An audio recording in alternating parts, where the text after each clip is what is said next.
It's a wet, windy and dark day down here in lovely Sussex, and I didn't think I'd be doing much filming from the man cave now we're in the winter, but new rolling stock and an unboxing meant a video. So we have here from the Gaugemaster Collection, made by Piko, I'm going with Piko, a track cleaning car, because my track is absolutely filthy. It's not had a proper clean in the 6 months or so that it's been up, and I think this would be a good way to get to lots of places. So let's have an unbox, see what it looks like. That's not going to focus, is it? Oh, there we go. That's the number. I know that these have been around for a while, but in this sort of bright yellow network rail colour, and I think this suits my sort of network southeast era layout a bit better. Not that it really matters, because you know, it's not going to spend much time going around for fun, is it?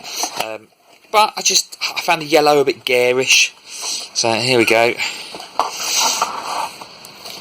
Nice sort of plastic, not quite ice block, but plastic wrap packaging to keep it all nice and safe. I confess I've had this open once already. Just have a quick look, make sure it was all there.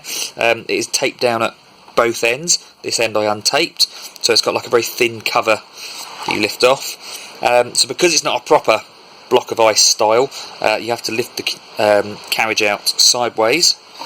So that's that. It does have some, like, I don't know, plasticky rubbery thing to stop it getting scratched. There we go. Inside the box, obviously got a piece of card, that's more for backing, and I do have some instructions here about how to change the cleaning pad on the bottom. Don't know what else is there. Something on the inside. Oh, well, there you go, fascinating. Spare parts. And I spy something else in the packet.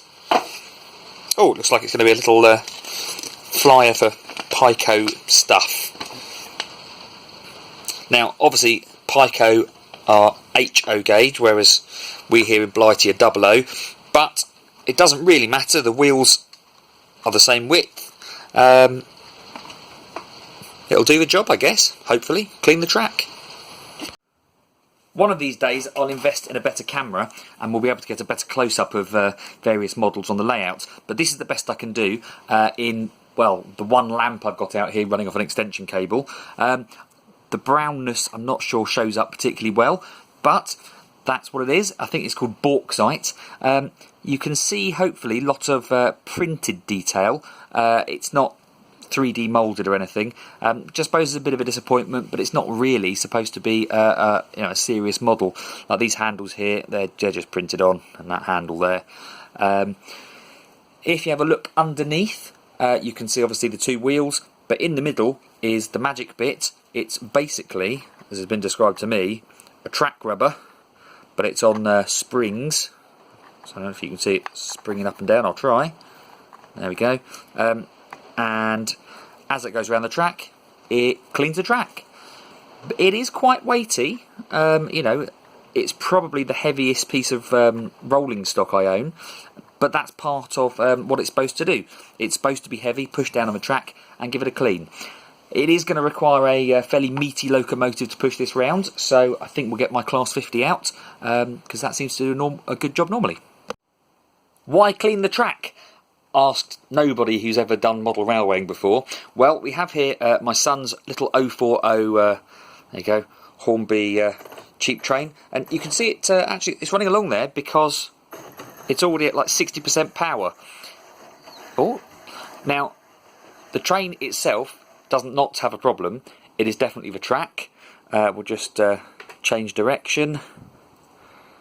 Yeah, I mean, there's nothing happening. Other trains, I can run across this. Anything with more than 2 axles, basically, run absolutely fine. But the dirty bits on the track and the small train not working. So let's get the cleaning car around and see if it makes a difference. Here we have Indomitable, my Class 50 from Hornby. Just get it to a bit closer. I'll have a look at it coupling up. See if my driving skills have improved. Now, in truth, I don't know if it's better to push the carriage or pull it for the best effect.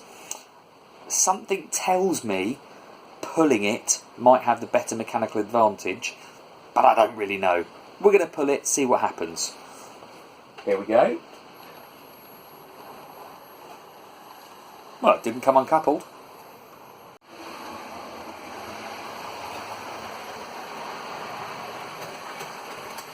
Indomitable's doing the circuit there then, about 50% power, and I'm going to leave it running around I think for about half an hour, seems reasonable, and then I'll put it back on the little 040 and see if it does the best job. Come back in half an hour. While Indomitable does the rounds there then, I thought you could have a quick update on the layout, and I mean, to be honest, there's not really much of an update at all, except, well, there's a weird white block over here, and if I come round, whoa, that's because there's a lamp there. It's all rather Heath Robinson, so the other lamp I've got is up there, but that's not really very bright. So if you're wondering why I'm not making many videos during the winter period, it's because the lighting in here is terrible, and it's also cold except for this heater here. So if I stand above that heater, it's alright. I don't know if I can bother to wait the full half an hour. She looks like she's done quite a good job.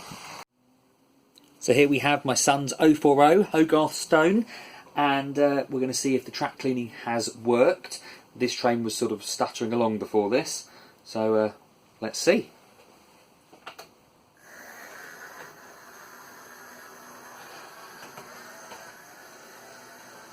Well, it's about 25% power, and I think that was pretty successful.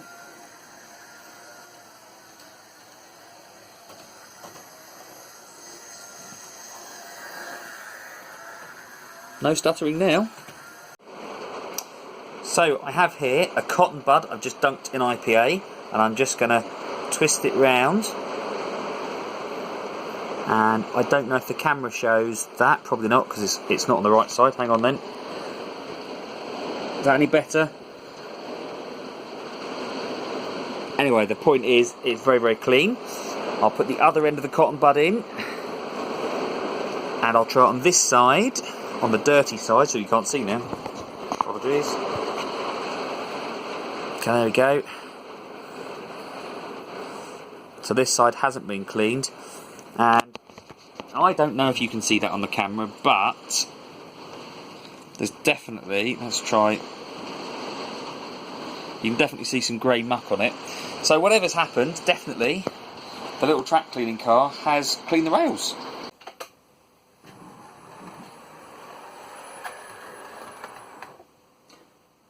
Okay, I've now fully completed cleaning the track.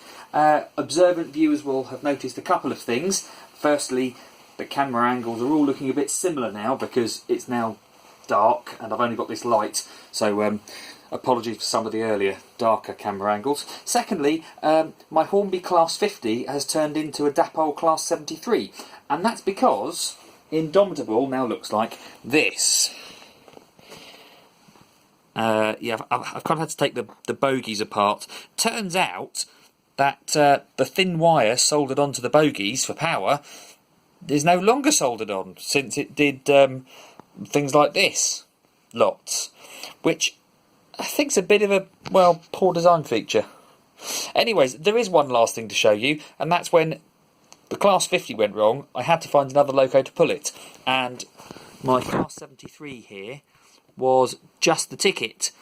But let's have a look at how some other things fare at trying to pull the Cleaning Wagon.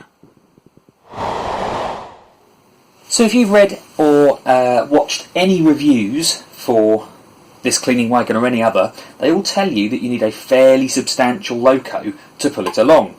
So we'll try this one first of all. I already know the outcome, but it's good just to watch anyway, I personally think. It's that classic pocket rocket, the Hornby 040. Dirty wheels, apologies. Okay, so it's coupled up, and now it's going to pull away. That's not working. Okay, next up is my 262, I think it's a small prairie loco from Lima, about 1 million years ago. I haven't tried this one. I don't know what it's going to do. Let's have a look. Oh, seen that somewhere before. Of course, in real life, they don't come much more substantial than a Class 47. This is Lima's Class 47, probably about 40 years old. James Nighthall GC, often the Thunderbird loco of my layout. Let's see how this one gets on.